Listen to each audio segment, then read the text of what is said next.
But who knows? Maybe somebody will. It's maybe the most stretch that I've done with a title of a book so far in this series. Rex Solus. This is book 5. Here we have this big old ship again. Same one that is behind me right here. This is the Final Judgment is the name of this ship. And you can see it is going to town against these aliens. Rex Solus, of course, a reference to the king in chess. It means the king alone.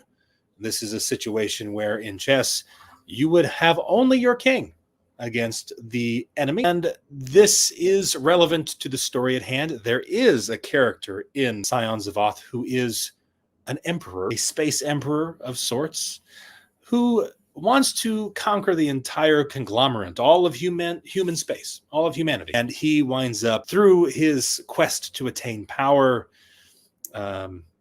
somewhat alienating himself from the people that he has power over and a number of other things. I don't want to spoil anything. I'm being very careful about how I'm phrasing this because I don't want to spoil anything for anybody.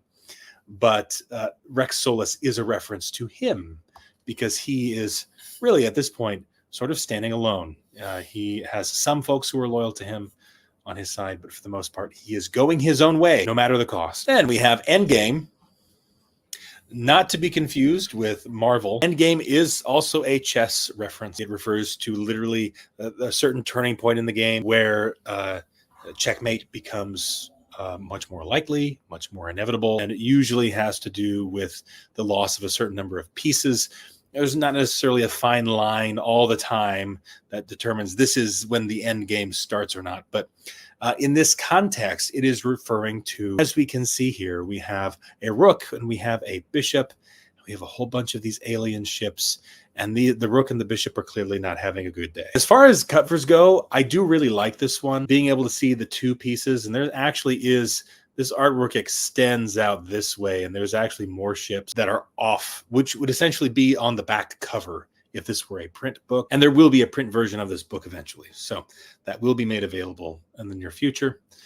So you'll be able to see some of the extended versions of this artwork if you do get the print books. But